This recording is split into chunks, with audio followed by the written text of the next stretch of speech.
Ludger Talbot. My latest former employer's name is Ludger Talbot, owner of Ferme de 5 Rang, au Female de 7 Range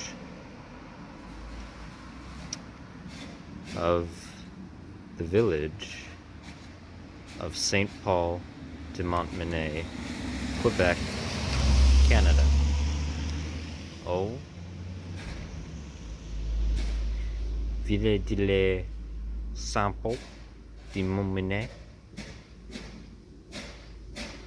Quebec, Canada.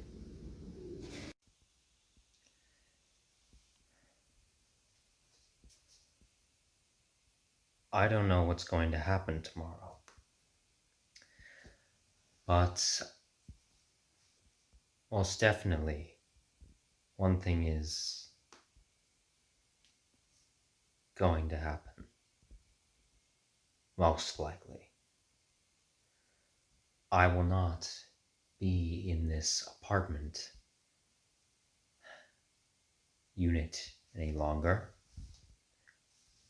departing earlier than expected.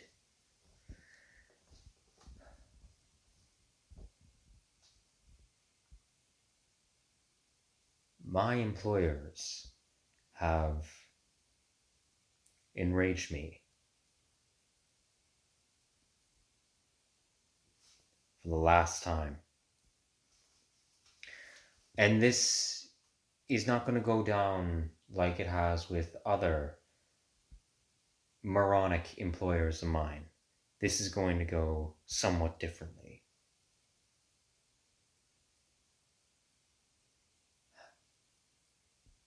I'm not going to say much here to conserve on recording footage, but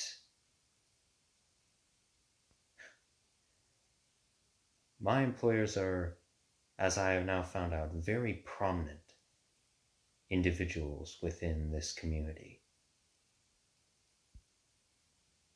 And their reputation is not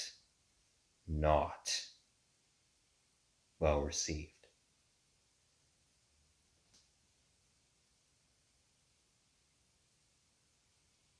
And through some manner of discussion, this village is going to hear my complaints. And so are they.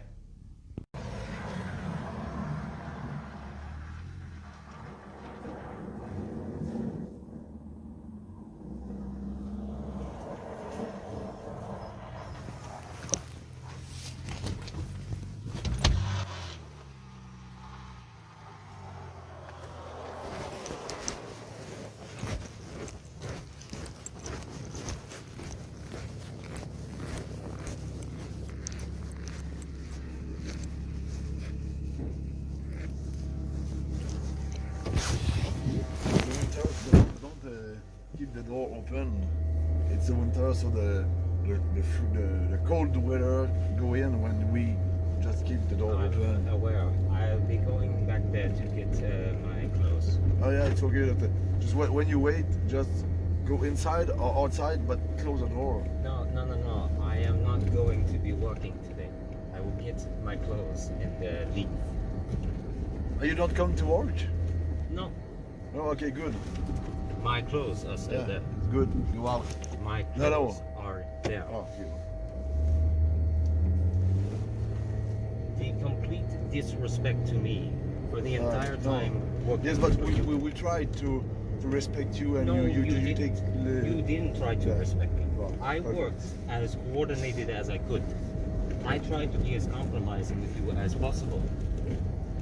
I did not complain once when working for you. Yeah, it's okay. I sped up. I went for 2 months doing exactly as ordered, as efficiently as it possibly could. And not a thank you, not any sort of show of appreciation. But you're not good. You're not good. You don't do the Either job. way, Okay. I have tried. The matter is that I have tried to actually be comparable. even with you paying me very little, dirt it's cheap, good. entirely, paying me for half a month. Like, that'd be considered criminal. Hey, it's okay. I don't have a problem, but it's okay. Well, you maybe should have a problem. It's not just me who has complained about this. I'm aware of this. Other employees of yours have. Before. Yes, but if you were unemployed, I am. give you out first end of December. You get out because you don't do the job. You are at. Sometimes you can do the job and you finish at 9 o'clock, and sometimes you finish at 14. 14. Because I was evil when you were not giving me multiple different things at once. You cannot expect me to develop a routine when you give me multiple jobs at once. When you switch them around. If you didn't switch them around, then I'd be able to actually coordinate myself better. But once I finish one thing, then sometimes you will say, okay, now come help me with this. Yeah, because normally you have to finish a job for 8 o'clock. Everyone is different. Not everyone can keep up with this. And I have tried my darndest. Shut up. I am not going to shut up. You want to fight? Shut up. I will not shut up. I will get my clothes. Those are shut my up clothes. or get out. Not shut up. You want to disrespect me like that? Shut up or get out. That is entirely disrespectful. I will get out myself. And not only that. We had you. No, you did not help me. You gave me an apartment with Bill. They will hear about this. The internet will hear about this. And also on top of that, people will come looking for me. I don't want to take you. Fine. You go throw my clothes out on the road. The clothes is mine. It's not. Yeah. This is it. No, You can have it back. Yeah. And the boots. And get out in the snow with this. The boots are in there. Yeah. What do you have? My jacket. My jacket and the red jacket, where is it? The red jacket is yours. Black jacket is mine. And the black snow pants, they are mine. They are good. where I left them. I will put you in the snow, and you have to leave for 8 o'clock max. Fine. I will take my stuff, and I have people to go to in the village. And there might be things hearing about you as well in the village.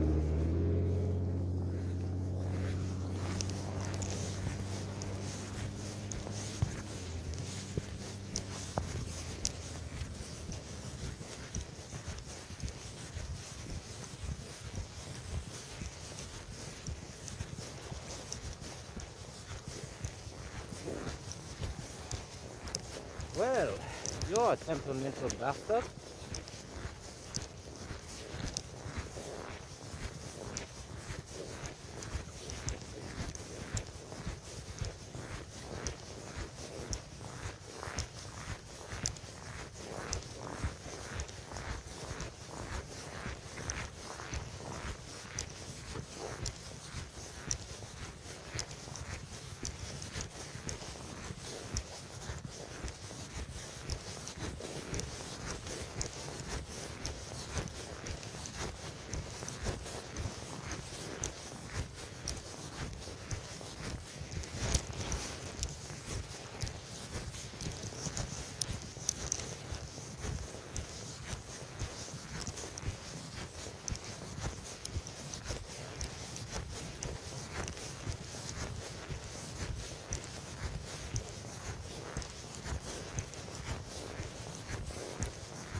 8 o'clock you have to leave. I will go after Very much. and you be there for 8. I will go. Very much. You have to clean. Oh no, you can clean that. Oh, when we gave I you the cleaned up- apartment. I cleaned up what I did. Yeah, There is what you recycling, did. Yeah. there is all of that. But the rest you can clean up. When we gave us the Poor apartment, heating in it the was apartment. clean. Yes, it was clean, and it is almost the exact same way. Yeah, perfect. Fine At enough. 8 o'clock, get out. Fine enough. Get out at 8. I will get out at 8. Very gladly. You did not help me.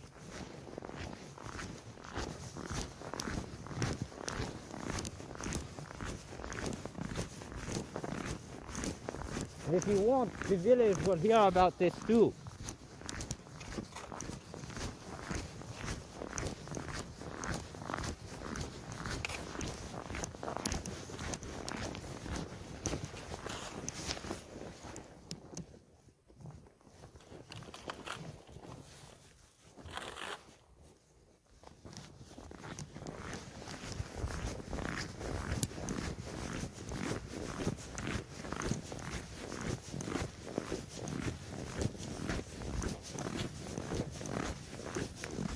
This is yours.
Bonjour. Hello. Désolé to disturb you so early. No problem. But well, I just wanted to say au revoir as I will be leaving today. Oh yeah, okay. Right. Oh, It was nice to see you. nice to meet you, man. Just to warn you, in case there is a bit of a confrontation up front, Leisure Talbot is not exactly the happiest with me. He actually physically assaulted me this morning.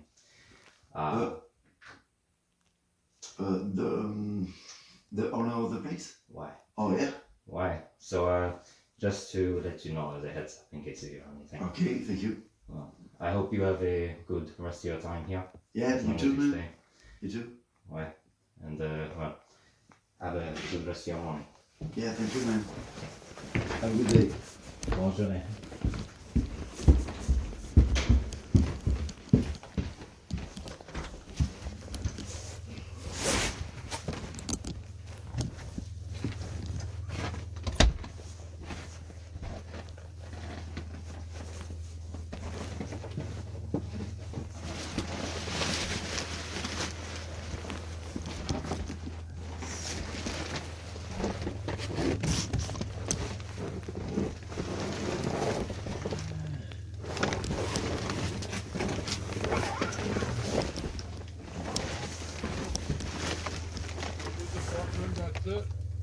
Oh, for mine wife, please. Now all that's left is to move this, so I'll do that.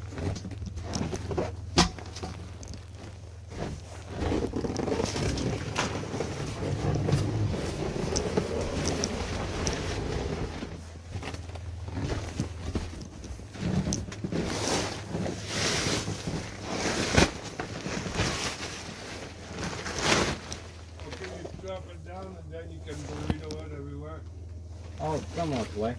Unless you want to put this in separately in the paper.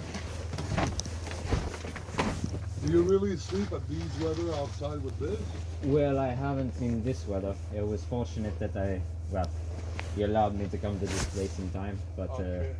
well, But you're not planning on trying to save on a hotel room just to and die in this, right?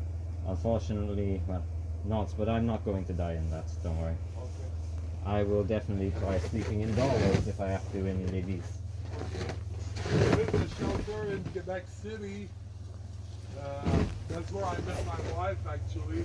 Oh, really? Yeah. I used to be a volunteer there.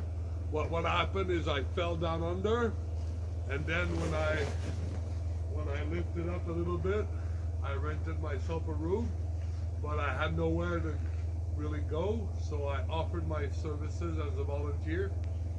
So day after day I was there as a volunteer, and I met my wife, got tons of responsibilities, and then here we are like 18 years later, and I'm married to her for 10 years. I have 2 kids.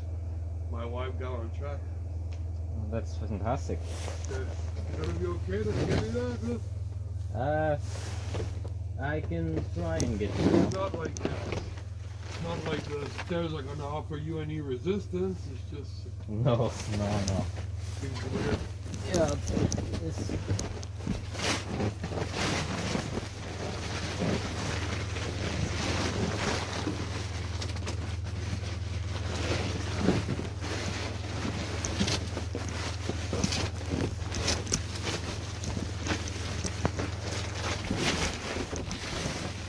You ever spend time outside in winter? So, actually, one of my first trip, like you would say, homeless. I was December was starting to get cold, and I didn't want to live with my parents. I had no real resources, like where I could live and stuff. So I hitchhiked my way to I ended up in Texas, but it's a long hitchhike. But as soon as you hit like Georgia or South Carolina, February they pick strawberries. So it's not a weather problem. It's just rain, maybe. That's it. Why? Yeah. This is a very long hitchhike. Yeah.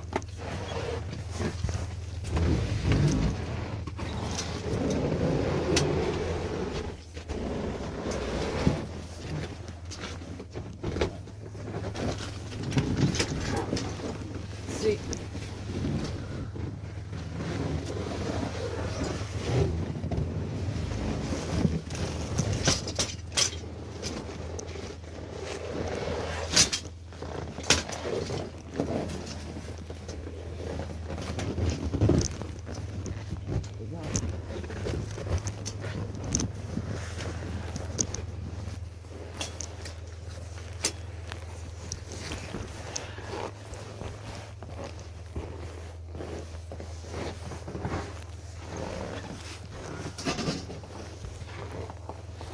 I've seen people fired after a bender or fired after not sleeping all night or something, but why does he fire you at 5 a.m.? Well, because he's an antisocial egotist, and Okay. he can't take any valid criticisms. Okay. And I followed all of his orders without complaint for the last 2.5 months. Just trying to work to the best of my abilities, but no acknowledgement for my efforts, even though I'm too slow, supposedly.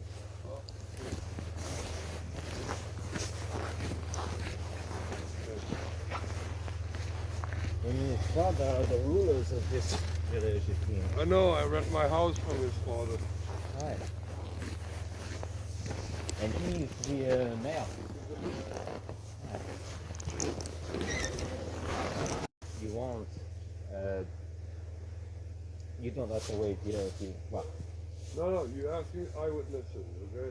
no way. So, you can put your stuff in there.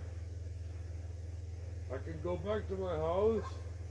You phone me when you're ready. If you have like I don't know how many addresses you have to visit, bro. Okay. And like I told you, I know there's a shelter in Quebec City, but Lévis City, I didn't remember any homeless shelter. I know one. You know one? Okay. So I called them. if you know where to go, you already called them. I called them a couple of days before to tell them that I originally was going to be back there on the 12th, but that's earlier.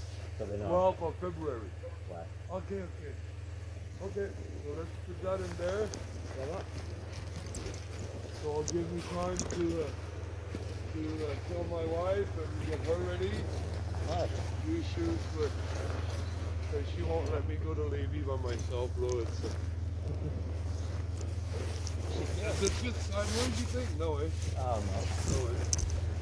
This. Don't be scared of the pain. Don't worry. The only thing I fear is pain. Okay.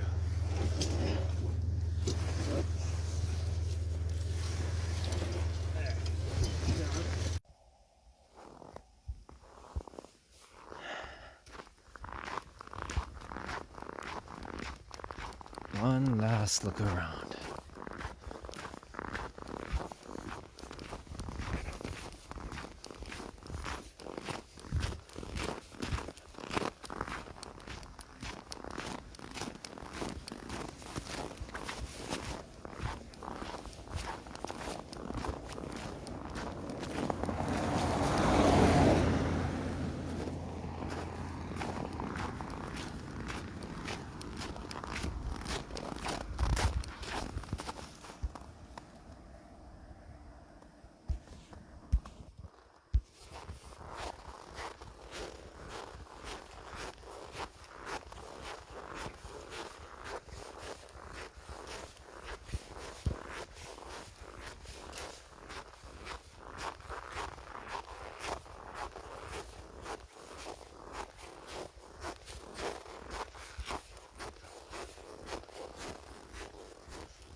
Just like in the ultra-rich communities.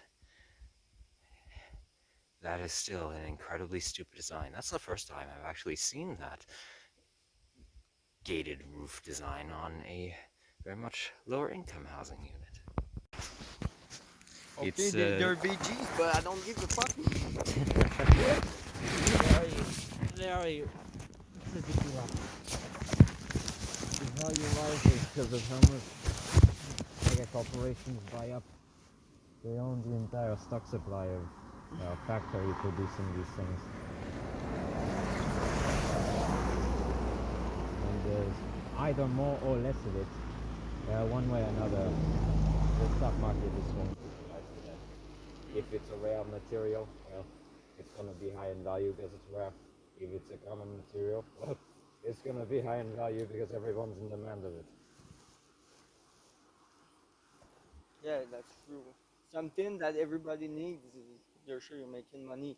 But not if there's other corporation Why? already set in the game. Why? Like, farm, they are harvest food, but they got difficulties to sell it because big corporation are there. Why? Mm. Buy up the materials and the real estate for the land. But it's no excuse for what people like Luther, or well, the Talbots entirely do, Mm. and with their mass affiliation to the Shush organization too, apparently. Uh, very, it seems Christian Puritan.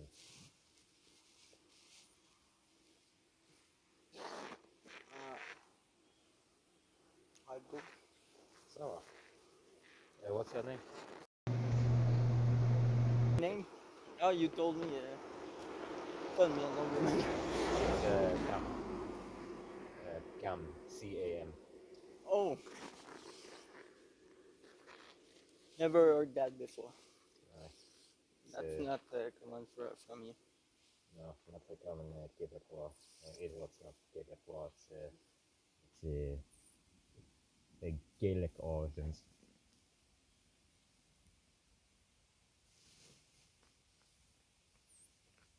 So you're staying there? Oh no, after this I'm going to walk to the east end of the village just to meet Oh, my driver back to Lévis. oh, okay. I was able to find someone here who would. I just want to, yeah, I'll just wait and see Luchelle's with any other comments he has on how I kept care of the apartment or anything else he'd like to display. And if he wants to get violence again, then, well, he can do that in front of the village if he wants. Okay. But, It's dead outside. désolé. It's dead outside. There's nobody. Oh, well, if he starts a commotion, there might be people. And if not, cars passing by, all the rest. I'll leave that up to him. I won't fight back. So you'll just get fucked. Not to me, physically, why? Why? Physically. But psychologically, I will have the upper hand. He's just gonna be degrading himself. He'll make a fool of himself. It always depends on the guy you fall.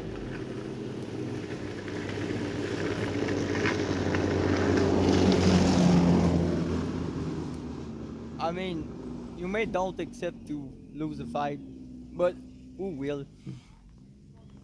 Why?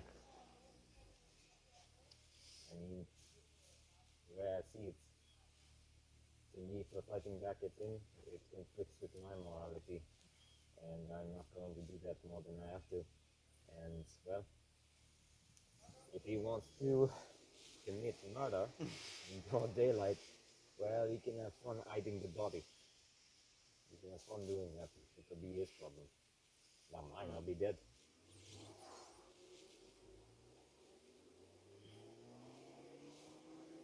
But he won't. He's a coward.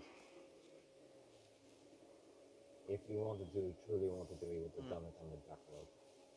I find the fight sport very interesting. Like them. Alright.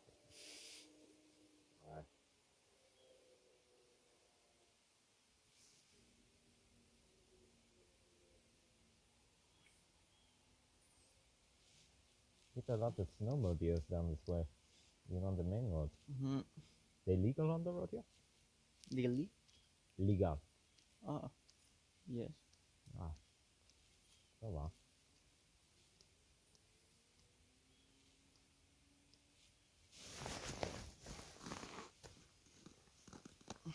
I'm going. My friend is waiting for me. Ça va. There's But come. Ouais. Have a good day. Bonne journée.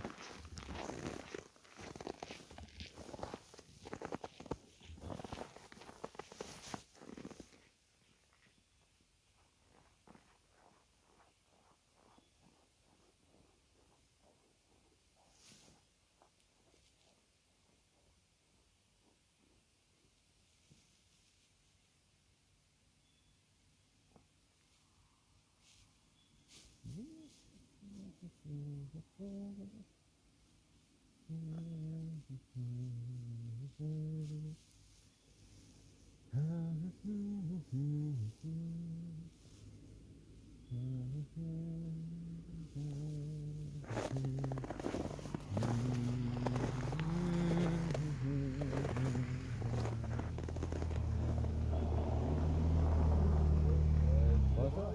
Est-ce qu'il y a un dépanneur ou une épicerie pas loin d'ici? Ça, c'est les municipaux français québécois. Comment excusez? Soit anglais. Ah, ok, ben, pas de problème. Ok, bonne journée. Ça, c'est les bonne journée.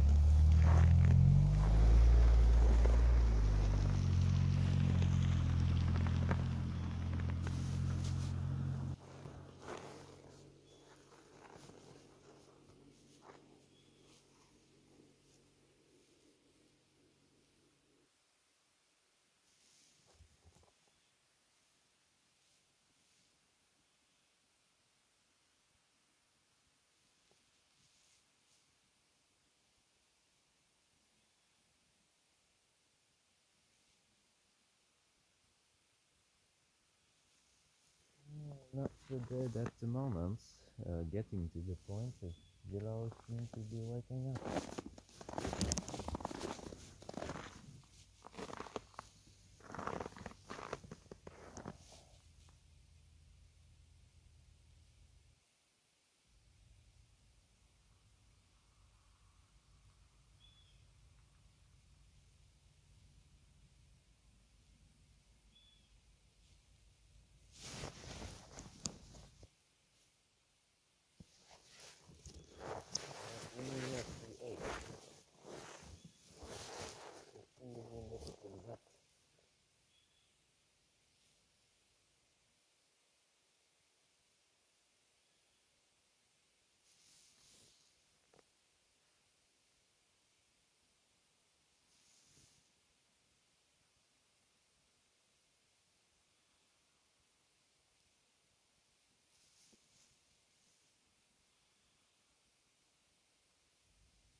Interesting.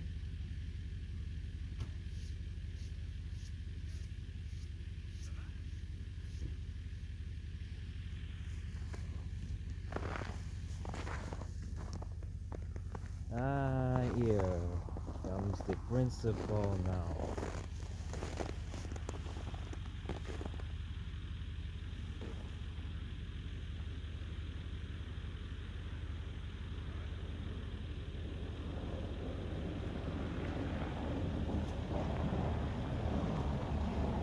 The key is in the apartment.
Bonjour.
Didn't forget.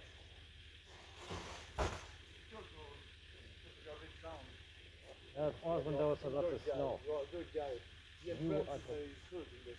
Yes, from the boots, from plugging through your farm, Yeah, because Mm, when you go, the when you manure. get out, you have to clean your boots. which I did. No, I no, did spray it down. you go to the grocery with your fucking. Oh, you're a good guy. Mm-hmm.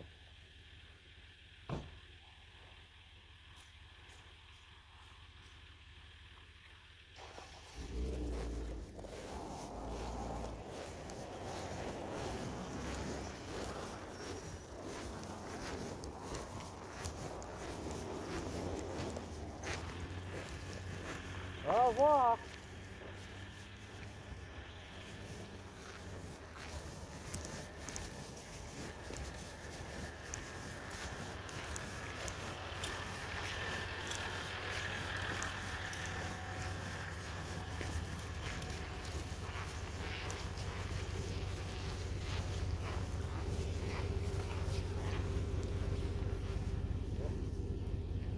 Bonjour. Désolé, synes c'est pas français québécois. C'est pas anglais? Non. Désolé. Bonjour. Aussi.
Paul de Montminy. For anyone who speaks Anglais, know this. I work for Lucia Talbot as basically an exploited service for 2 months. I am a homeless nomad. And it's clear to me that this village is owned by this corrupt family. His father, a complete authoritarian mayor that exploit the village to corporations like this, Desjardins, and Family Prix.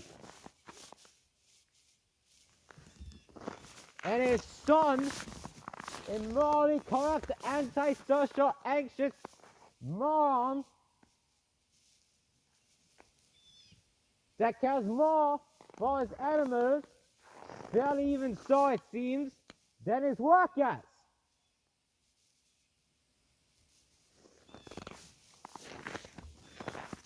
And a landlord that exploits half this village, and his father exploiting the entirety of it.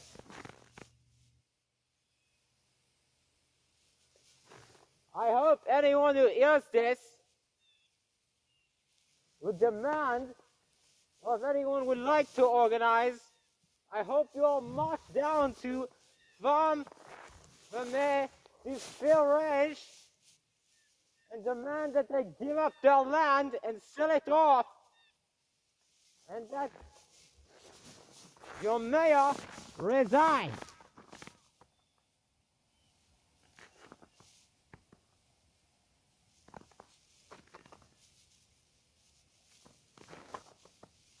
Don't give in to a cowardly moron like them.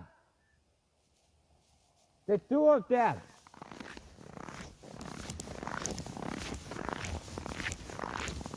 If you decide not to pay rent, they will care. And they will lose all their profit. I am not the first of that bastard's employees who has complained.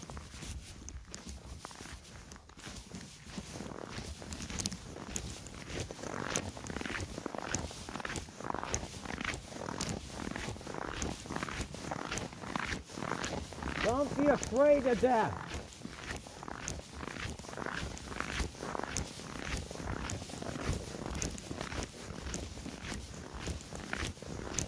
They live far outside of this community, do they segregate themselves off? But they care not about any of you.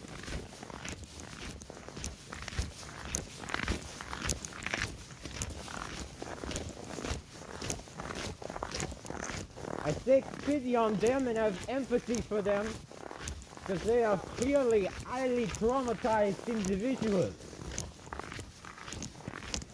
The only beneficial service they provide is the dairy for making the milk to fall into your glasses. That's it. Other than that,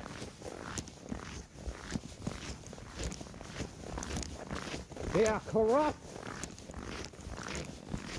deplorable capitalists.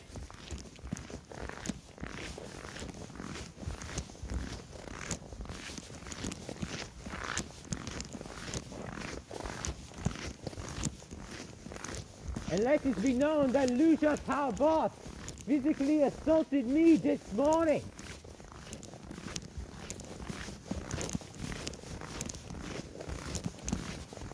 After throwing a little temper tantrum.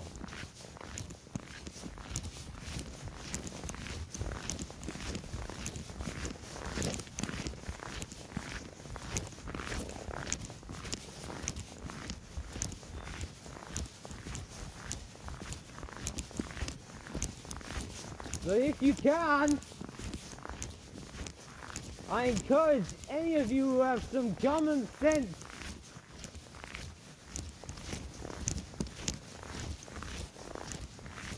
or want to be free in life, leave your homes move out, or at the very least, refuse to pay the Talbot rent.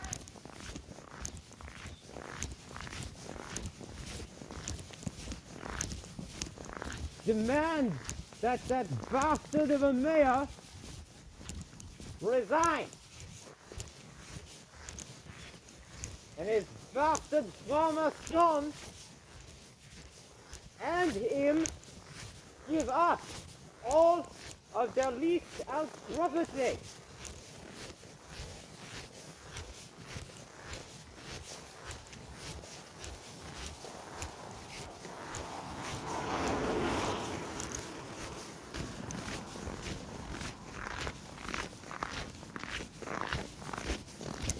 If anyone heard this and understood it, they take action as such and march down to that Vermont and demand that they give up their fortune.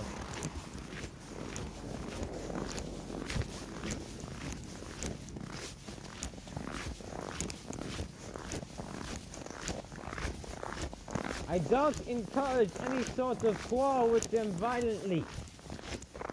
Just vocalize your anger and refuse to abide by their oppressive policies.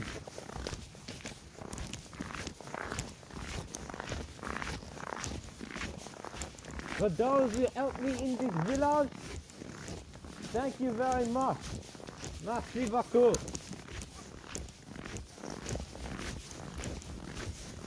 Saint-Paul de Montminy, I bid you adieu, and I hope you make a wise decision. Do not be afraid of the cowardly Talbot.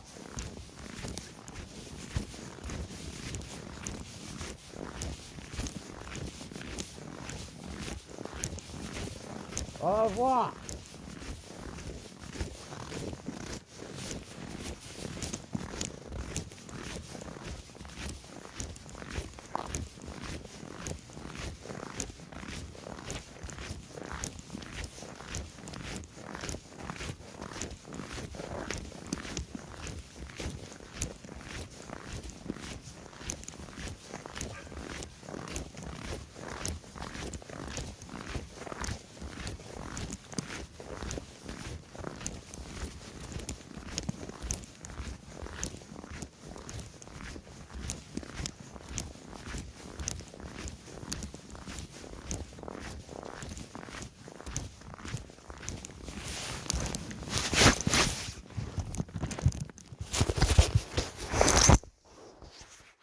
This is phenomenal.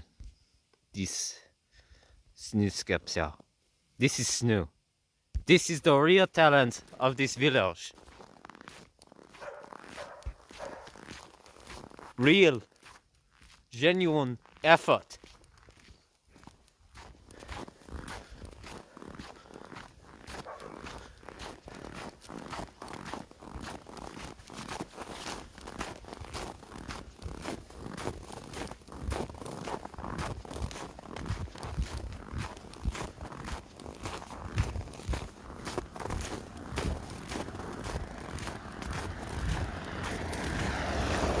Over here. No, not here. No, no, no. No, over here. I want to showcase this before departure. Oh, there's another incredible design with the snow. But I saw the sculptor. You made this one. Where is it? Right here, right here. So they make it, put the finishing touches on it yesterday. That, look at that. The Buddha statue made entirely from snow. sculpted out of picking snow.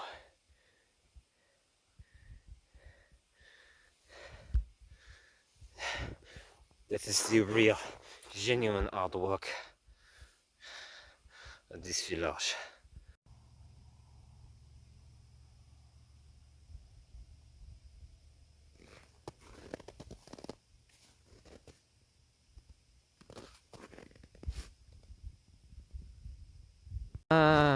Yeah. I'm passing by this sign a lot.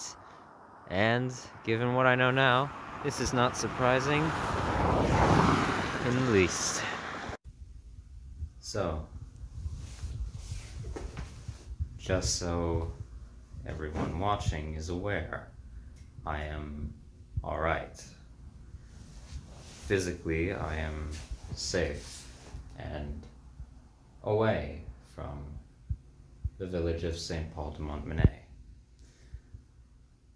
I am now back in the city of Leviz as of now 3 days ago. And, well, a lot has happened in that short amount of time. But I'm just going to be addressing what you will have seen here in this video. So,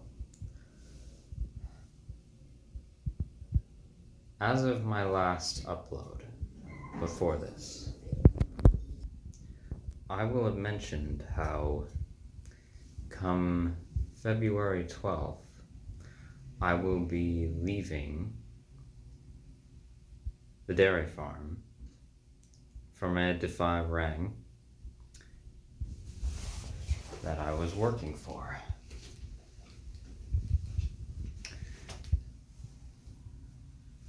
For, well, me, the reason being me being completely fed up with the treatment I received from my employer.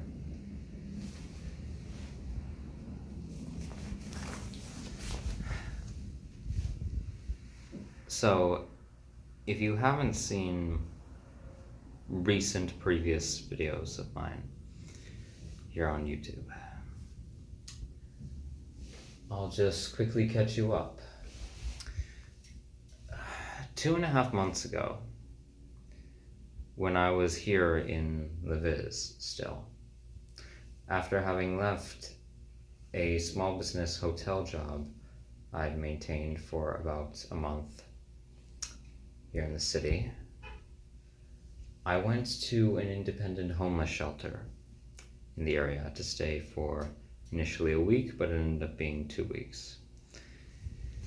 And they graciously were able to find me a job position and housing rent-free in exchange for labor put in on a rural dairy farm close in Quebec, east of the city, close to the Canadian-American border, in the heart of the Appalachian mountain range.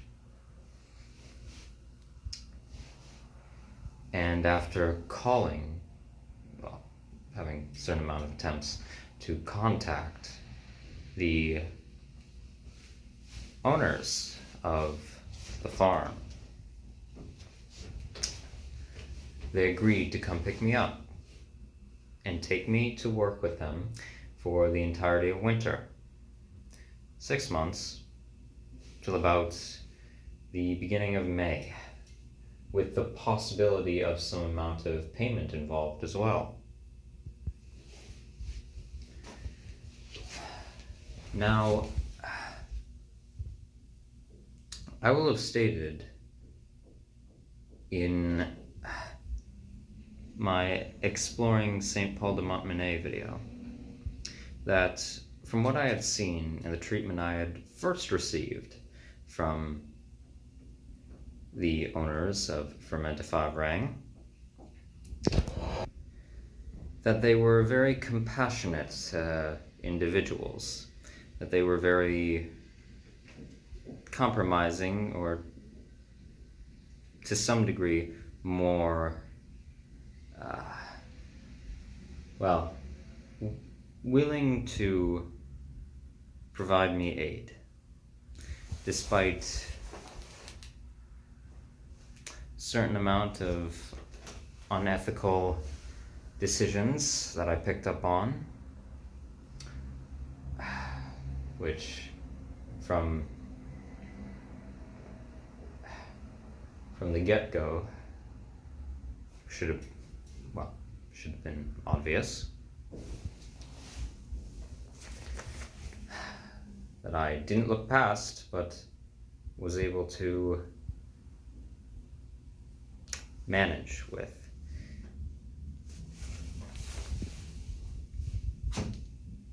They seemed as if they genuinely cared to help me,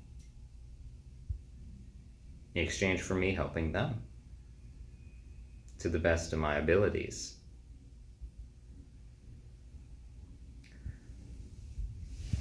Well,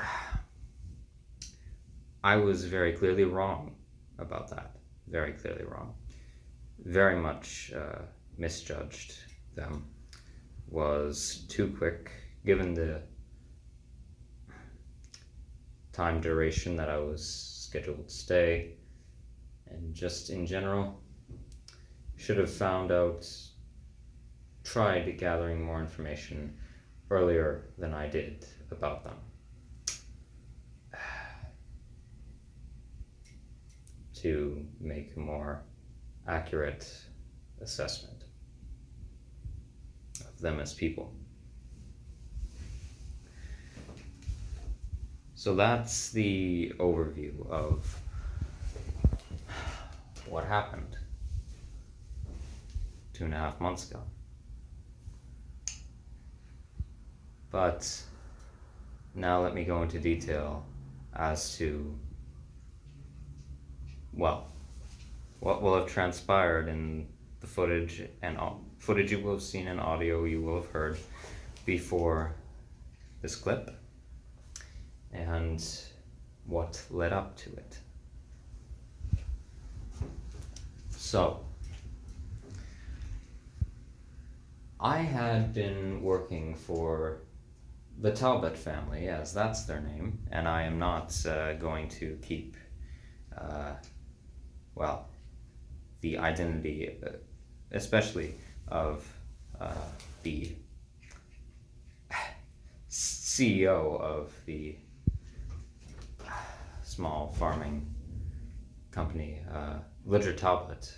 I'm not keeping their names anonymous.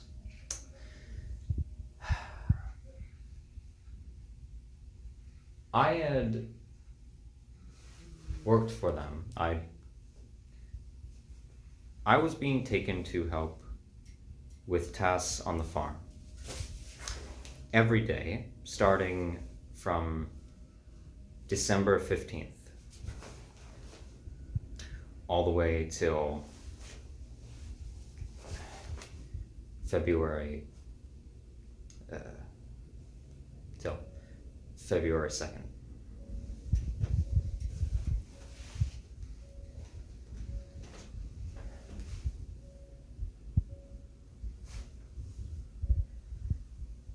And out of those days, I had only missed one for, well, increasing inflammation, swelling of my knuckles in my hands, and blistering on my feet from the intensive labor I was doing, just to rest and try and recuperate, do some methods to take down inflammation.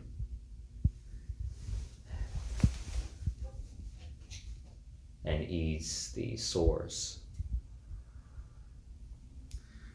But every day I had been doing strenuous tasks helping maintain the dairy cows that they have for production.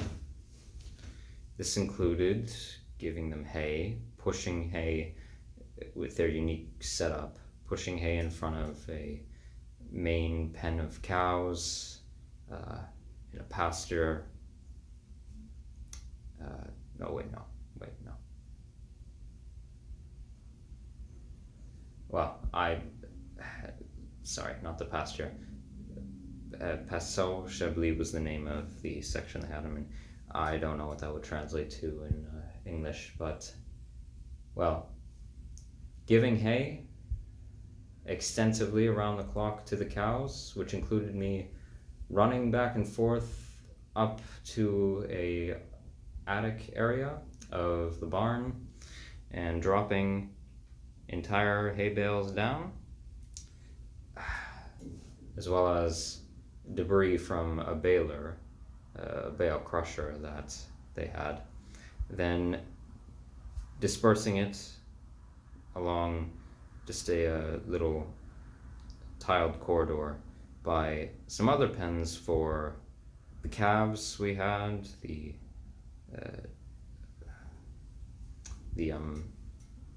in English it would be Iros, I believe, the Iris cows, which are teenage cows. Scraping manure to be dropped into a trap all throughout the entire lengthy facilities for a scraper, a chain operated scraper to push it into the trap, things of the sort, along with just general tasks, anything, and I mean every single command that the Talbots wanted me to do, every single request.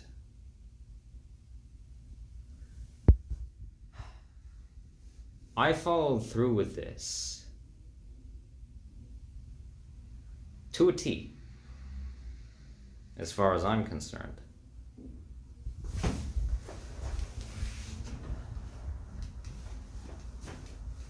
During my time working for them, despite behaviors, treatment as well towards the cows that I was not fond of and I do not think are ethically sound, or that there is provably a way around the treatment that they were utilizing to, well, mainly in regards to trying to get the cows to maneuver themselves or move positions somewhere in the farm, in the stables, for milking, for medical treatment in the nursery they had, for bathing, things of the sort. Rather aggressive tactics. Overly aggressive. And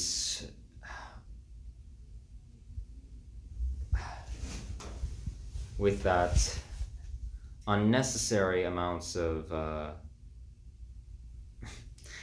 just having me do tedious tasks that, for the condition of the barn, were not necessary as far as I'm concerned, specifically in regards to cleaning every day on the day, especially towards the latter half of my stay there. Very unnecessary to do it every single day, given that it was going to be dirtied up by feces within the span of 2 hours.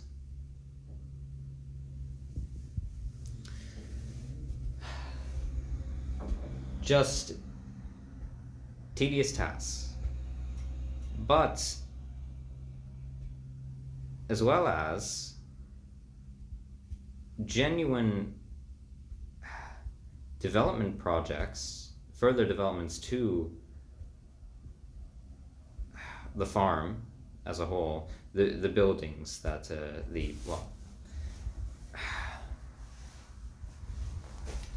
the actual facilities that they had, storage, tarps, storage, large industrial storage tents, and an add-on helping us for 2 particular days in late December, helping with putting in place the metal structuring for building a further addition to the actual barn itself. A new milking area, actually.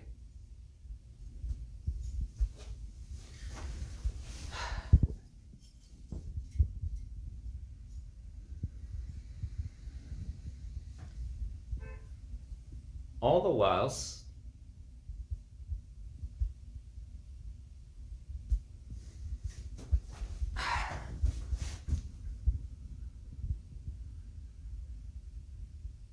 never once complaining, despite oppositions I would have had and tried working around. Never once vocalizing any major complaints that I thought were necessary, except for asking questions in regards to certain feeding for the cows. And in that as well, bothering to actually try and learn further about operations on the farm. Actually questioning my employers as to how things operated, why they operated that way.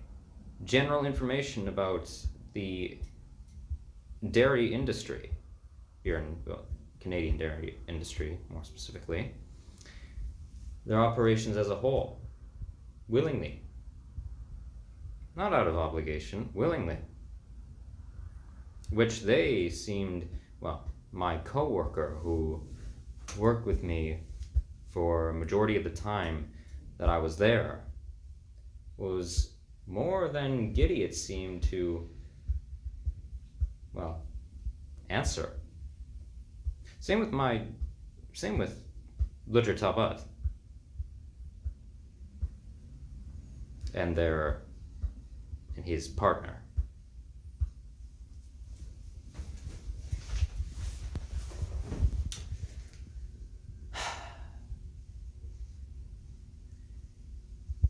And I can go into more extensive detail on my experience on the farm with things that happened on the daily, or any unique occurrences at a later date. But in terms of them themselves, the Talbot family, the farm itself,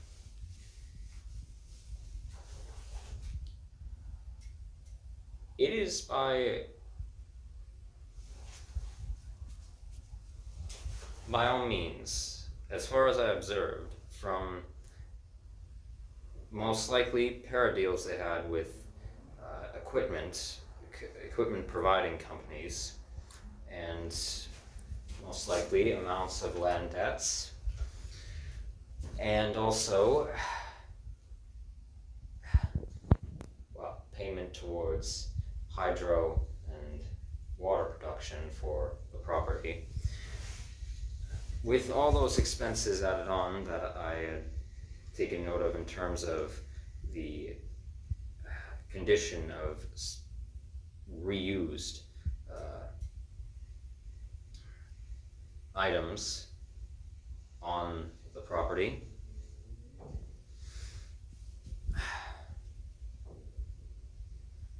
and in terms of purchasing of general appliances for their family specifically, I would say they appear to be, in terms of net income, more of standardized middle class range. On top of that, with their, land ownership excursions, which I'll get into in a second, even with that. But despite that, interestingly enough,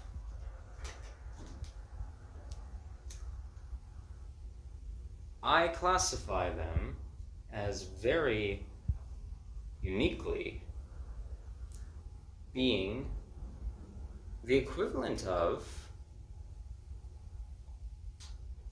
middle-class elites, financially and governmentally.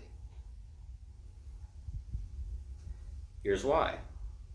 So, as for the municipality of St. Paul de Montminy itself, when I was first there, I was getting settled into the apartment that my employers had given me as living space for my time working with them. At first, I thought they had only, this is something I was incorrect on, I thought they had only owned my apartment unit in the flat. Apparently not. Apparently, Little Talbot owns the entirety of the flat, my neighbors included. And not just that, quite a few other flats, but mainly housing units within the village. And when I was first there, I was getting settled in and didn't spend as much time as in previous months with exploring different municipalities, large and small. I didn't spend as much time in those few weeks researching the settlement and its communal structuring as I very, very clearly should have.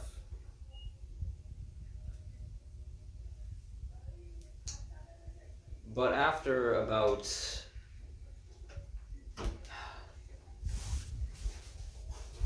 a month and a half into my stay there,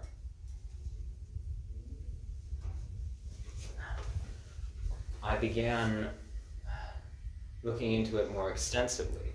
Now, as with my exploration video of the village, I had already in that time begun to physically go out and roam about and explore the municipality and see the local area, as well as the neighboring village that is also, under municipal governance by the municipality of St. Paul de Montminy.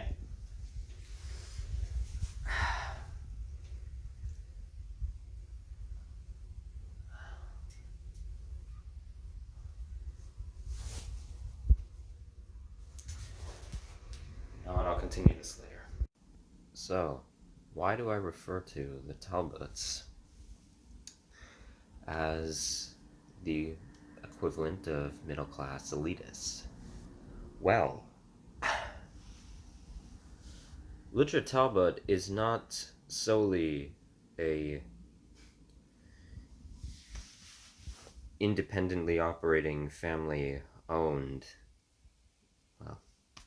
dairy producer. He is also a prominent landlord of the village of St. Paul de Montminy. He owns up a few apartment flats within the village and a number of housing units. Singular housing units. as well as apparently other building structures in neighboring municipalities as well, small villages surrounding the area.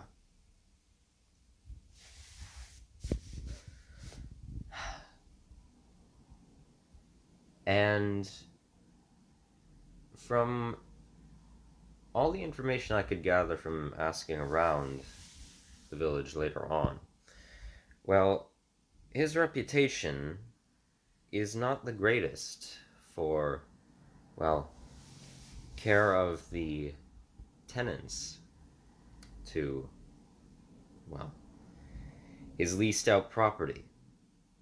Or in that, as you will have seen, which I now know is, even if he couldn't afford to make certain repairs, any amount that could have been done clearly weren't done out of pure laziness and lack of, well, wanting to take care of the facilities. You will see in my Exploring St. Paul de Montminy video the apartment that I stayed in and amounts of the condition that it was in.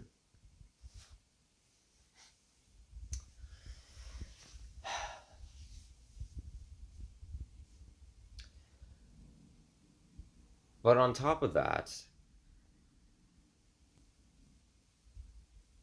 someone who is even more economically powerful in terms of a power disparity than him is his father. I don't know his first name, so I'm just going to refer to him as Talbot Sr. Talbot Sr. owns almost the entirety of the village in terms of landlording, owning up property, housing units predominantly, and renting them out. There's a multitude of living spaces that are under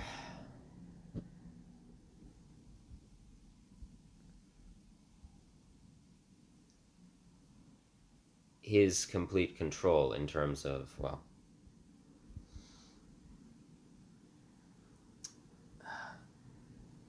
living arrangements.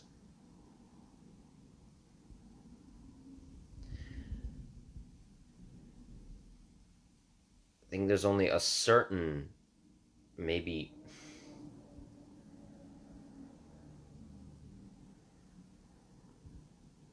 a portion of the northern half of the village, portion of the southern half, homes that aren't, where the land hasn't been purchased by him from real estate companies.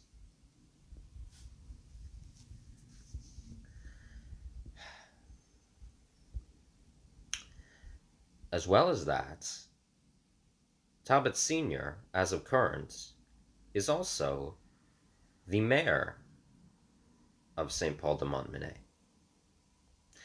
The village hall, Complexe Municipal,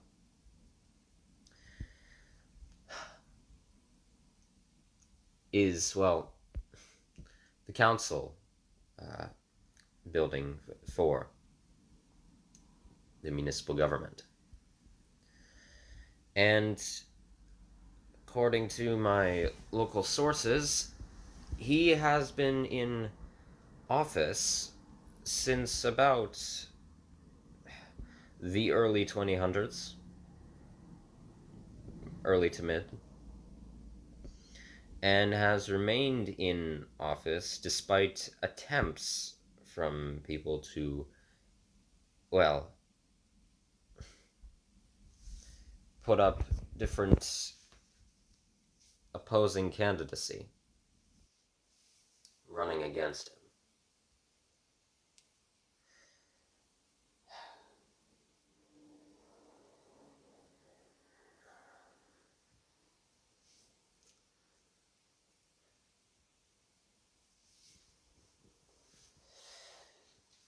And apparently, a bit of history I found out about the village itself. Prior to Senior Talbot's rule,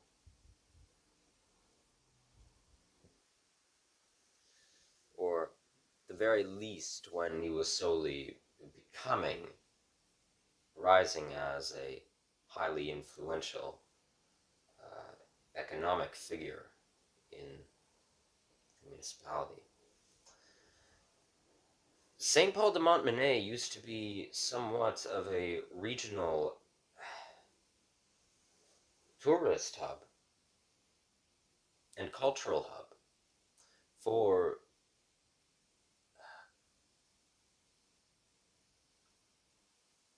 rural Quebec, and in that regard, Appalachia, Quebec, in the Appalachian Mountains.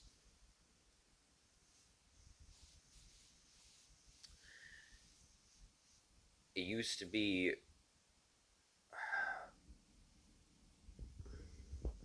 a very bustling tourist spot or drive-through, stop in and then drive through village within the region decades back.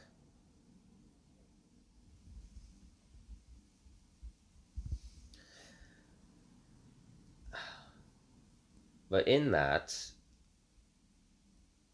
as is with the rest of Canada, the underlying corruption obviously was still there. Private property and severe Christianization of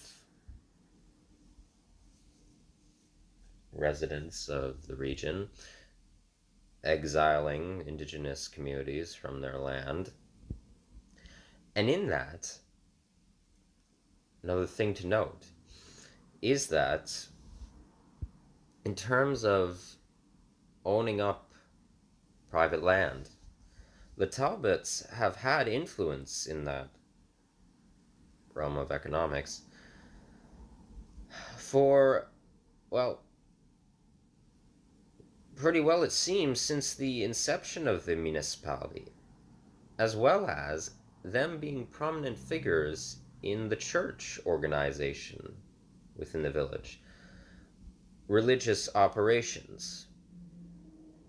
Apparently, from what I could gather, either the grandfather of Leger, then great grandfather of father or son.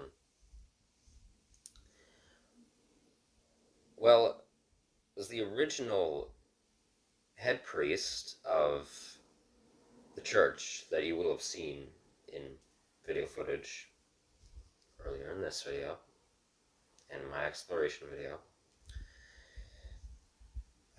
in the area, and other family members have been prominent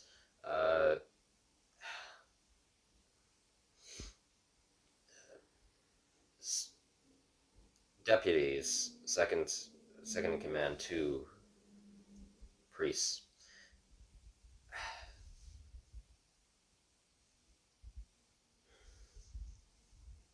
I think one of the priests, if I'm recalling correctly, was named Paul Talbot.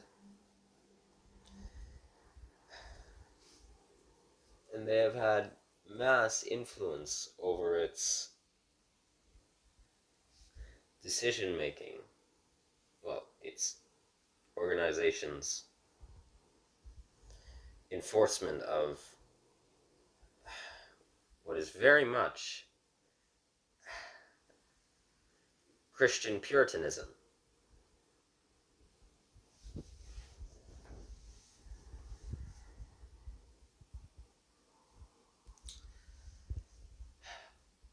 And that most definitely, whenever the church was, the organization was crafted, gave leeway into an amount of profiteering for further purchasing of,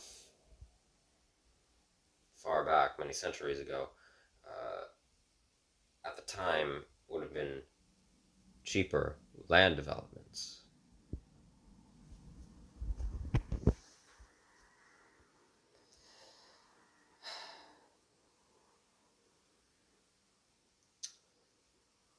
This obviously continued into the modern day with the family. Sure, I'm fairly certain starting in terms of landlording before Talbot Senior's expansion of provisional control. Members owning up, leasing out any developments that went up in the area, or possibly being directly involved with development companies that actually built the structures.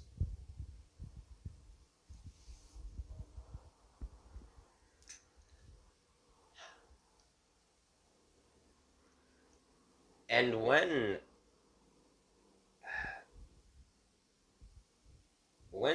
Talbot Sr. came into office mayorally,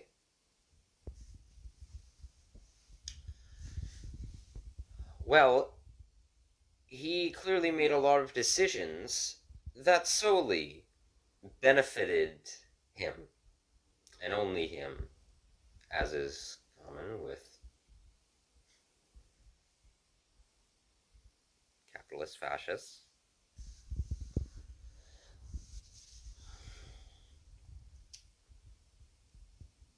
He destroyed any amount of beneficial income flow that the village was receiving from the tourism industry, those traveling through.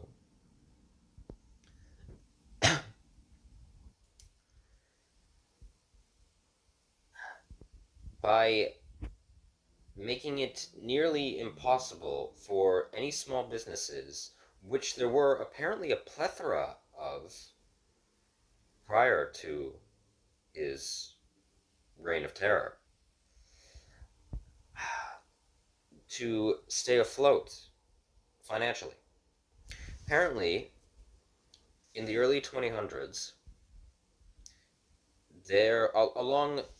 you will see in my exploration video, the main stretch of road that my apartment flat that I was the apartment flat that I was staying in, the road that it was situated on, you will see various clearly low-income housing units, as majority of St. Paul de Montminy, as far as I've observed, is predominantly lower middle class. I wonder why.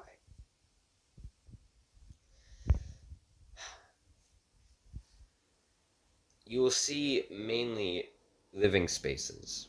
Not any spaces that are leased out for business operations, just solely living spaces. Well, according to people I know in the village, most of that road, those housing units actually used to be leased out, converted spaces to operate, that had business operations out of them. Small clothing shops or small flea market stores, convenience stores. It might have been someone might have said there might have been an arts and crafts store towards the eastern half of the village. Small grocery stores. And I have actually a feeling there's a certain building along the main stretch of road that looks suspiciously like it was designed to be a motel or a hotel of some kind that no longer is. Wish I looked into that more. Maybe I could actually ask someone if I give them a call.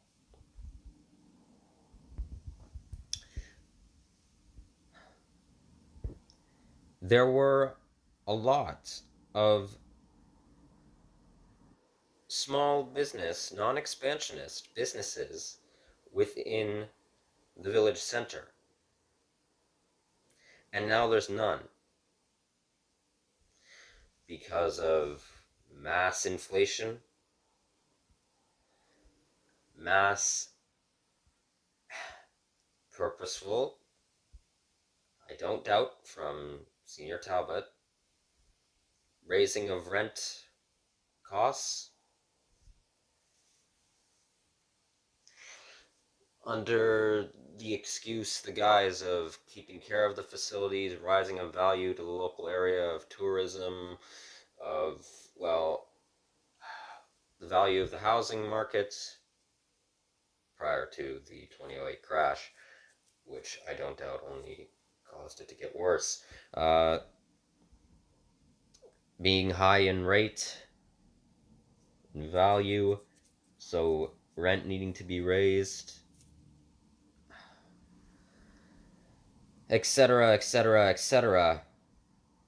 Slowly but surely, small businesses died completely, were not able to sustain themselves anymore. Now, in the village center, the only businesses, yeah, in literally in the center, I'm not talking about the entirety of the village itself right now. The only business as of current that is still in operation, well, not even still, they recently opened. They recently opened, and I had been frequenting them for gathering food when I was living there. The only business that is in operation of any kind in the center of the municipality is a bakery, Ou Fourneau, a fantastic bakery shop overall, as far as I'm concerned. They use amounts of refined sugar, sadly, in their foods, but still trying to be authentically presenting and making their items authentically in terms of baking, in terms of white cultural traditional foods, and in that Quebecois cultural foods.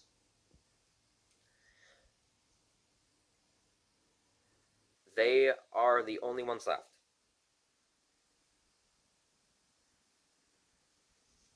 I encourage anyone who lives in the village to go give them your services, please. They're not, well, if you want to work for them, yes. Sorry, not services. You're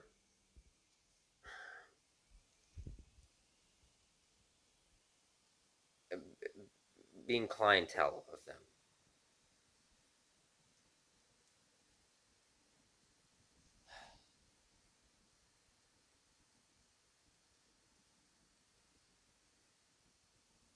They're the only ones. They're the only ones.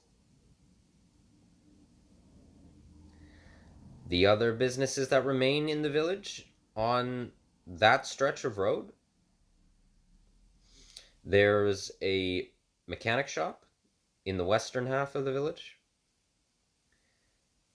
and there's a independent salon hairstylist working out of their housing unit in the eastern end. That's it. That's it.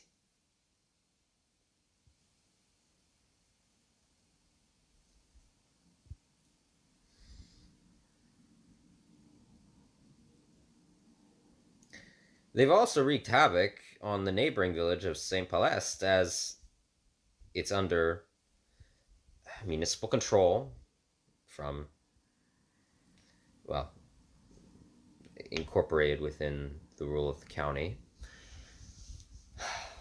Well, it's also feeling the wrath of the Talbots. The businesses that thrive there are a singular operation grocery store, which the entirety of the local area depends on, and a restaurant. Oh, but there is a moderate expansionist corporate hardware store, of course, that is, well, in the area. BMR, use their name, PMR. I looked into them when I was there.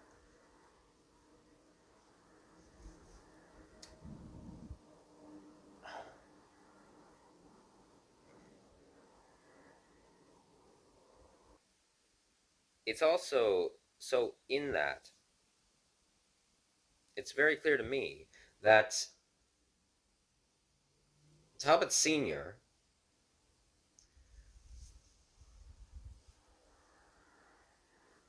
granted permissions as well. Negotiation with real estate agencies and development companies. And in that negotiations with mega corporates to moderate corporations to develop in the village. No doubt taking paradeals with them. Specifically, our good friends who I've looked into being here in the Viz. Desjardins, banking and insurance. It's actually, it seems fairly recently that the branch that's in, the only bank of any kind that's in the village, well, is where it is, situated conveniently next to the municipal complex and the church. It seems to be a fairly recent development. As even if you look on Google Earth, from a satellite view, which usually it seems that they update those probably every 4 or 5 years, sometimes maybe even less. Well, the building structure for the branch wasn't there. Clearly, not too long ago. At least from what satellite images are indicating.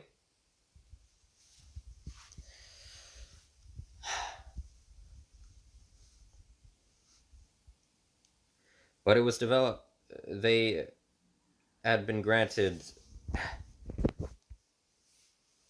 obviously, rights to build there.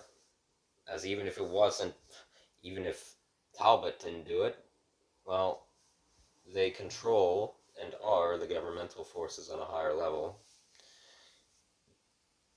Provincially, federally. So, they would have found a way somehow. But, no doubt, my running theory is that, in regards specifically to Desjardins, Talbot took paradeals with them, granting them, well, obviously giving municipal authorization for developing their branch and creating an amount of legislature that would benefit them. As clearly as you have also seen in my Exploring St. Paul de Montminy video, that the local emergency services are funded by Desjardins. Emergency units for the local area that are governmentally operated under the municipality of St. Paul de Montminy. They fund them, as clearly Bear deals with Senior Talbot They fund the municipal government as a whole. I don't doubt. But in that, Talbot Sr. creating legislature to benefit them, and him most likely taking pair deals with them to place mortgages on housing units that he owns so that he, still being of more of standardized middle class income, as it seems, and him and his son being opportunistic capitalists,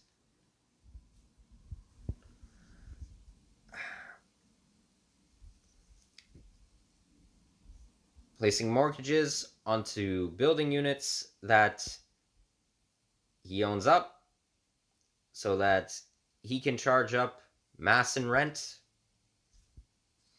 pay back Desjardins, and keep a well enough sum of money for himself. Just of the get ahead of the game mentality, most likely, and well, definitely, as far as I'm concerned, being an opportunist.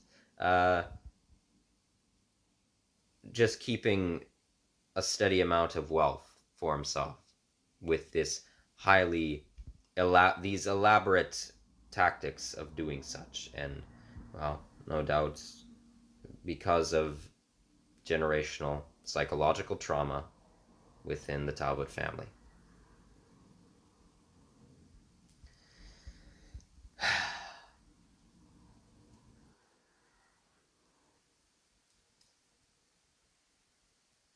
I don't doubt that.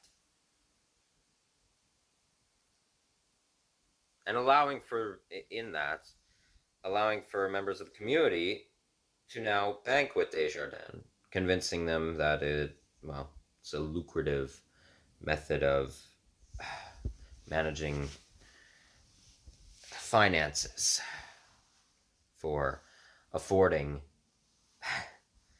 rent payments and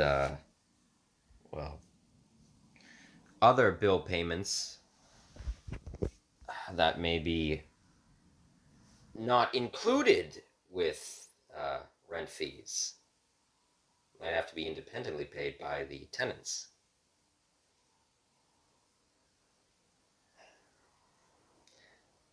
I wouldn't put it past him to do that. I wouldn't put it past Ludger to do that. As well as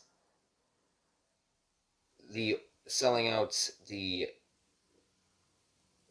whatever amount of maybe beneficial small herbalist stores, health food stores that existed prior to Senior Talbot's rule to allow for moderate corporate family pricks to move in, most likely as lowering their prices, well, because of their mass amalgamation of supply, destroying the small competition, and leaving them the only provider of any sort of minimal amount of beneficial pharmaceutical products. Minimal. Actually, the only health food store or health store of any kind that remains in the area, it seems, it's a small business, is on farmland just outside of St. Paul de Montminy to the west, called Chemin du Domaine. Along those lines, I unfortunately forget their name. I purchased from them as well as much as I could. And also on that land, Ludger Talbot owns up an amount of it too. very least the chicken coop that's on the friggin' farm.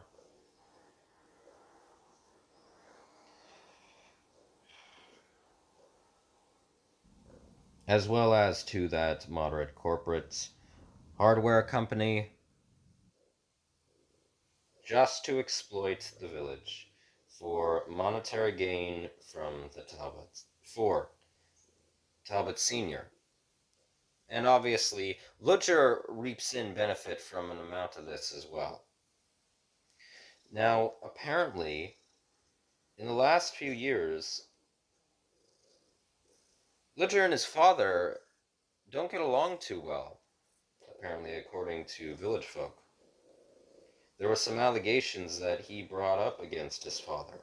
I don't know specifically what. Someone told me that it might have been financially related. And apparently, Talbot Sr. has also had an amount of sexual misconduct allegations brought forth against him, which, given everything else, I'm not surprised if they were if they're provably true.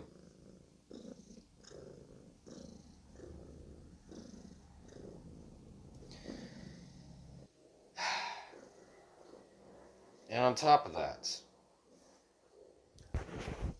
I found out from asking my employer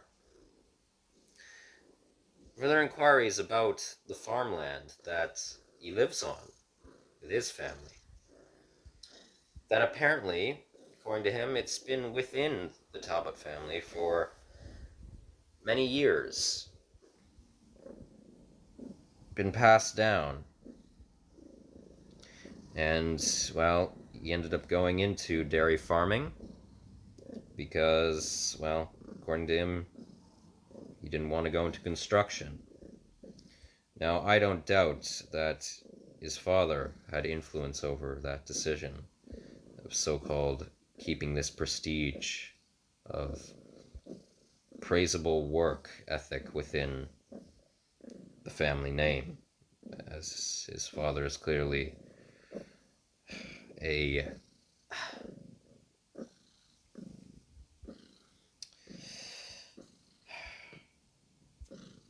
egotistical sociopath, morally corrupt.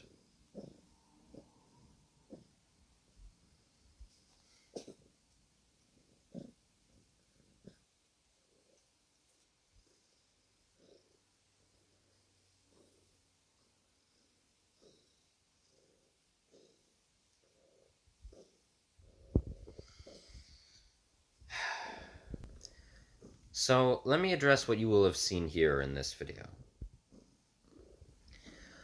The footage that will play at the beginning is of my little confrontation with Lutcher, my criticisms of his dismissal and complete disregard for efforts that I put in to helping him maintain his farm, working with his dairy cows, exhausting myself every day on the daily with no protest from me. Me criticizing him for that, telling him how much of an idiot he absolutely is, basically. And then not surprisingly, him throwing a fit over it, telling me to get out of his vehicle on a desolate, dark back road, the road that leads from the village to Fermedify-Varang's property. The early morning, the snow, and then him proceeding to physically assault me, grabbing me by my collar like this and shoving me back into the snow. You will hear it in the audio footage, and I will put some text telling exactly where it is. You can hear the struggle. And then him doing it again, grabbing my collar and shoving me. Now, I didn't fall down either of those two times. I thankfully was able to steady my balance. And then him, well, me unofficially quitting, him unofficially firing me, I guess you could say. Him telling me to leave the apartment by 8 a.m. And if you're wondering what we were discussing about clothes, him throwing them out on the road and me picking them up. Well, earlier in the week, he had come up with a genius idea to just keep my filthy farm clothes there so I wouldn't have to wash them in the bathtub continuously, as there was no washing machine in the apartment, which wasn't a problem for me.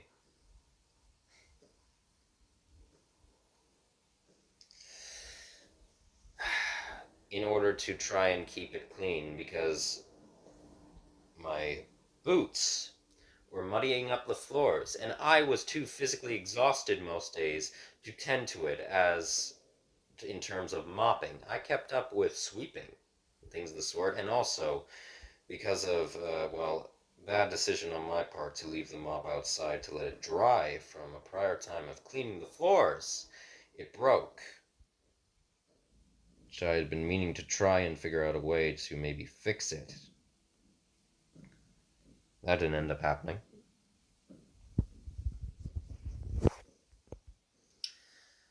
That was his little attempt at that. Without also, in that week, bothering to clean the clothes for me once.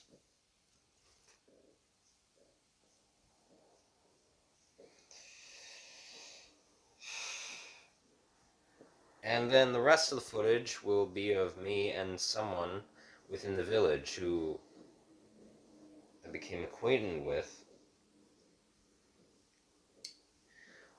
offering, after I told them what happened, after calling them, to come down and be an eyewitness for when Luther came back, in case he was to pull any more violent nonsense.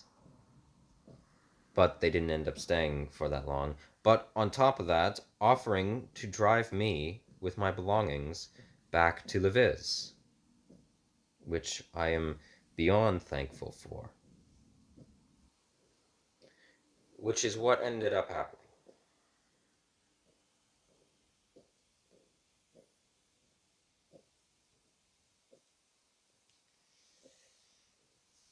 And the rest of the footage, and also a portion of a discussion I had with another resident of the village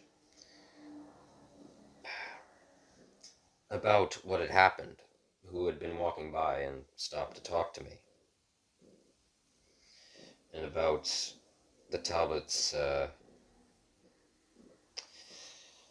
economic influence.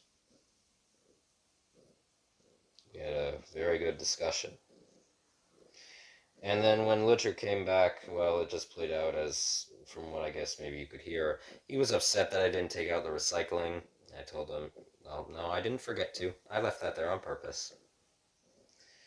As I said, you could clean the rest of your damn apartment after that treatment towards me. And then complaining about the dirt marks at the front door to the apartment, which is where the muddy footprints were localized to, claiming that I was a dirty person, a dirty man. You don't know how to keep care of a place. Typical classist. perception. As well as on top of that, obviously, I should mention colorism towards the fact that I don't speak Quebecois French almost at all. That I had.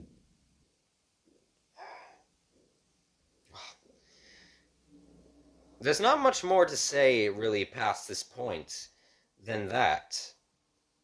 Then what? Everything was pretty well displayed in the first half of this video. Now, I want to make something very clear. As usual, I don't wish spite upon Ludger, or his father, or his partner, but Ludger's partner, marriage-wise, or his children. I don't want anyone on here, online, or those who, in person, find out about this matter, to have this spiteful, unempathetic rhetoric directed towards him, despite how unempathetic and unsympathetic he is, how morally deplorable his actions are. He is a terrible person, so is his father.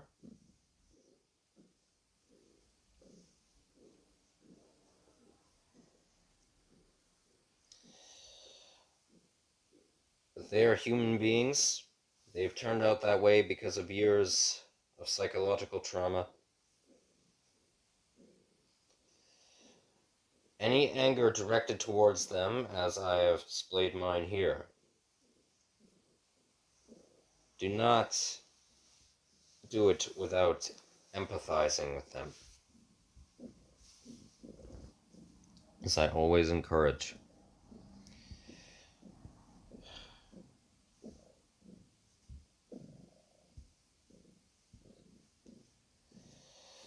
I will also state, though, there's a bit of a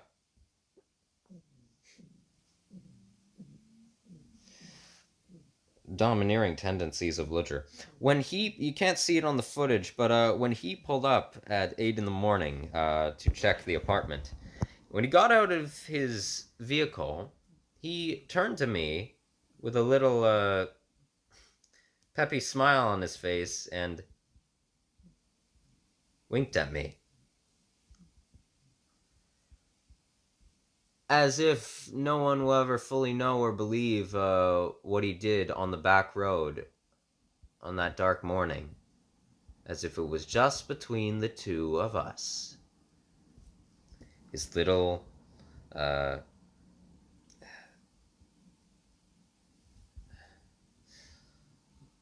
physical aggression.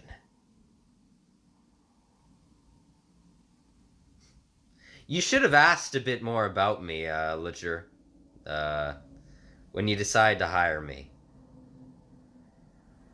You should have inquired a bit more into my livelihood, who I am as a person. As I've discussed in a video prior to this, and I will discuss further at some point soon in the future, specifically on this ethical value of mine. Unlike most people, I don't inherently have a problem with covert recording, covert surveillance. I have a problem with surveillance for mass population control, governmental law enforcement, keeping a close eye on citizens of a nation for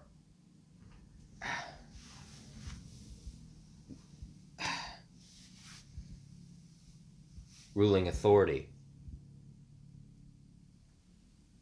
and in that for private enterprise. Well, they're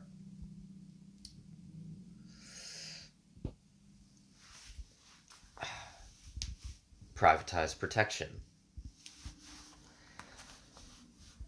it isn't inherently a problem to record for the basis of journalism, as far as I'm concerned, morally. And in that, for protection. That isn't to maintain surveillance for this domineering, over-presiding control. That's just to showcase events. And I think this incident proves it, on my part. Because one way or another, well, Ledger didn't know that I was recording him. He didn't. One way or another, whether I had decided to place my camera into the sleeve of my backpack, with it on, or not, the interaction would have transpired that way. It would have ended with that result. It would have.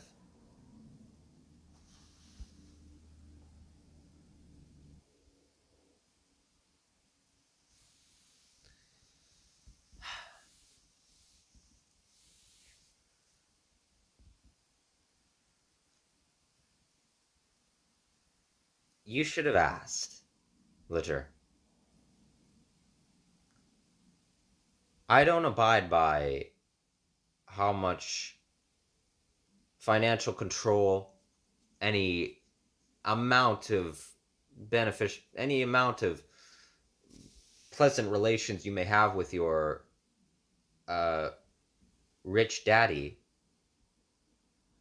Well, you two aren't rich, but relative to the village, you are the wealthiest individuals in the area, except for one who doesn't have, from what I could tell, any real relation to ongoings of the community directly.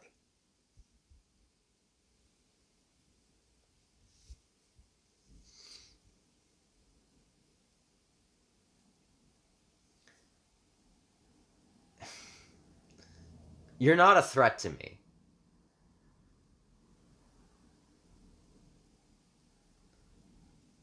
I have faced. You are one of the least. It doesn't matter that you grabbed me by my collar and pushed me into the snow, trying to be, I don't doubt as well, to some degree, feeling emasculated, as he has various presentations of toxic masculinity. I have encountered individuals far more frightening than you. I've come face to face with gang members, very clearly gang members of Montreal. I have been chased by an animal of some kind or not. Maybe it was a hallucination. Maybe it was an animal. I don't know. In the middle of the night on a desolate road in Ontario, rural Ontario, on a motorized bicycle, with that motorized bicycle breaking down in the middle of the night.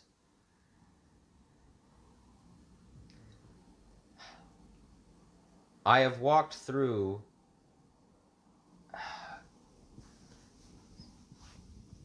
the ghettos of Ottawa, Toronto,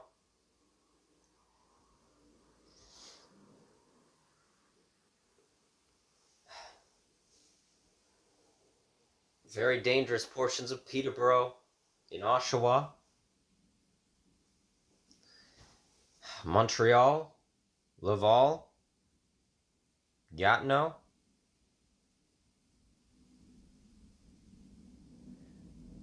even here in Lévis.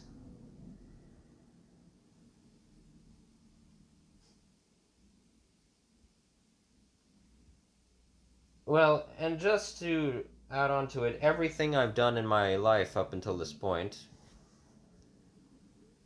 Exhibit A, my videography, you're not a threat. You're a threat to people's livelihoods. sanctity of housing, their physical safety in terms of, well, living space in harsh weather, food obtaining resources to sustain oneself, food, water, bathing, you're a threat to all that. But, well, morally, you're pathetic. You are a pathetic individual. It doesn't matter. I will commend, as I said in the video earlier, the efforts put in for work that you do in dairy farming, as they are important. Sadly, though, treatment of your cows, to some degree, by you is very unethical, very overly aggressive, despite what you told me. I bothered to do my research on uh, cow animal biology, agricultural care of cows, whilst being there, because I took an interest.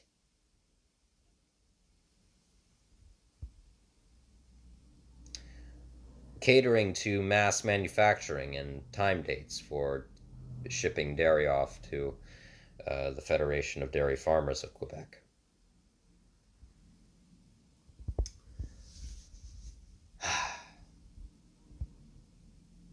But that does not excuse your atrocious authoritarianism.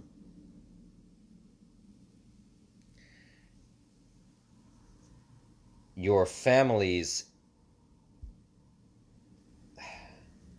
economic and religious puritanical rule over the area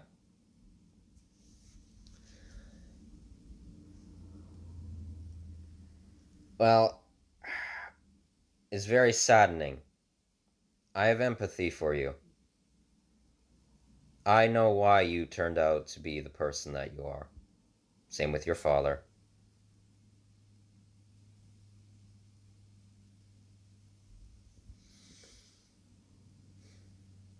You're an insecure, internally aggressive, antisocial, anxious, emotionally constricted,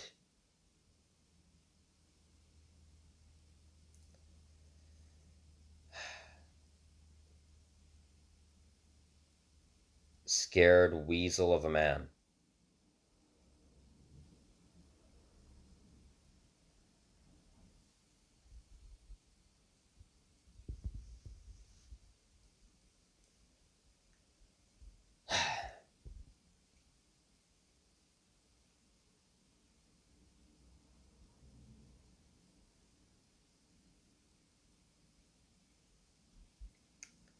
And sadly, my coworker, who I won't discuss here much, who genuinely gave praise to my efforts for the first little while I was there, all the way up until 2 weeks before me leaving, despite what they claimed.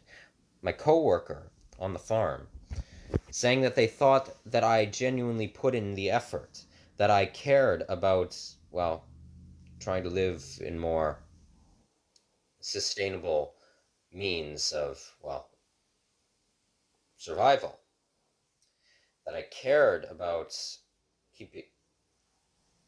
keeping maintenance of the farm and the cows for the dairy production.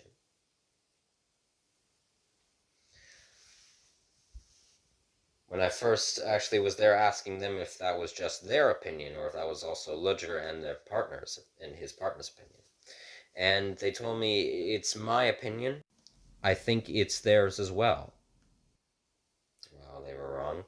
But then my coworker, because they pander to Ledger to reaffirm their sense of self, as far as I'm concerned, because they are internally depressed, and they're trying to go into their own self-independent farming life. They're trying to own a family-owned farm business instead of dairy farming, it being beef production farming.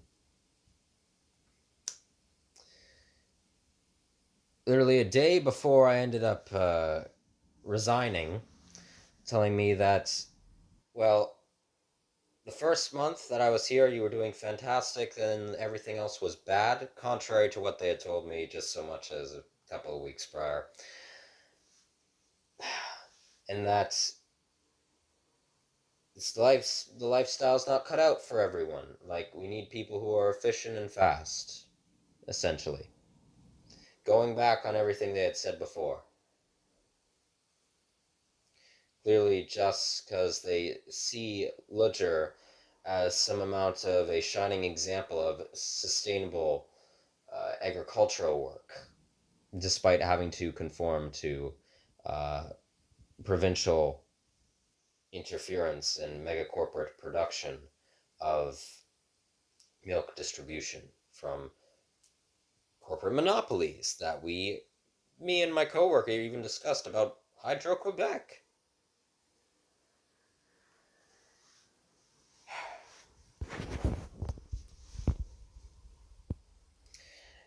Them turning around and completely changing their viewpoint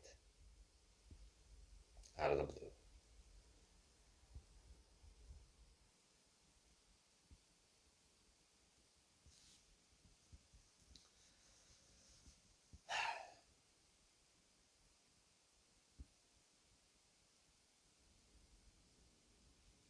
Well, Lutcher,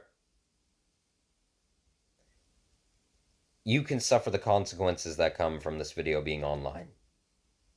Oh, and I don't doubt that clips from this video will be distributed throughout the village by certain sources of mine, if they so choose to. It's up to them.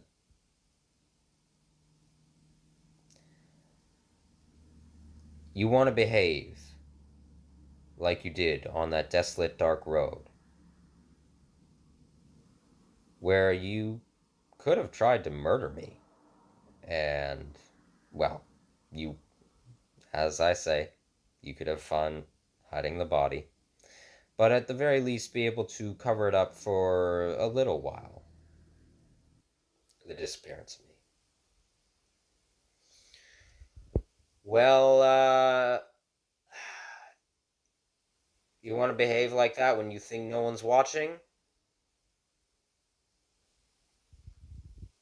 Go right ahead and suffer the consequences for what happens when people are.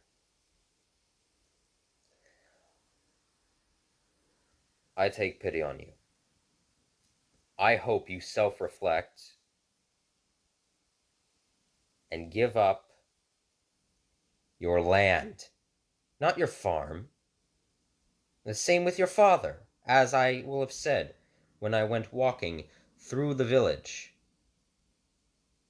demanding that hopefully people march down to your farm, not in any sort of chanting protest, not a sit out in front of the farm in the freezing weather.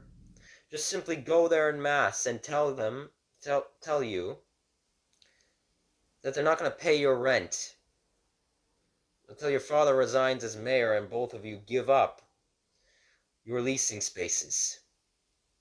Live off of whatever is left from your dairy operations. Most likely the only reason by this point that you actually maintain the amount that you do, Ledger, for keeping care of land rights, as I don't think you have complete ownership over the agricultural land you have. I don't doubt that you still pay back to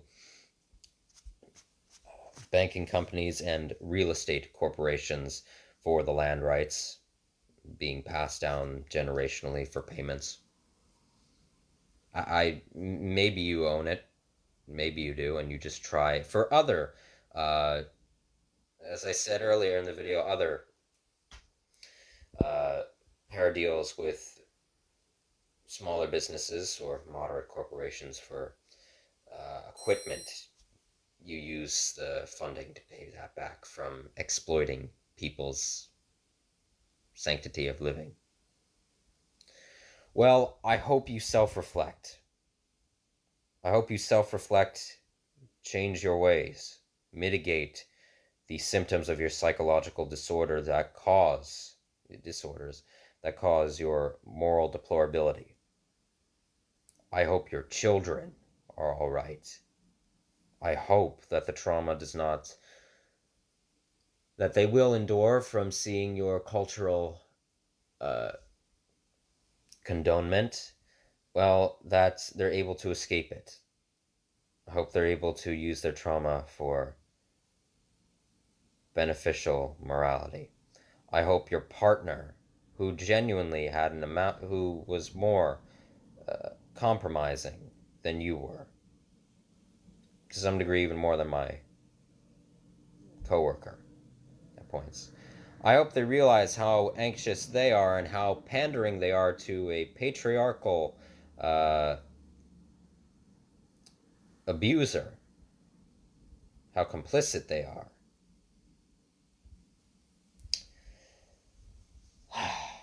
And I say the same for his father as well. I hope he changes his ways. I wish no spite upon either of them.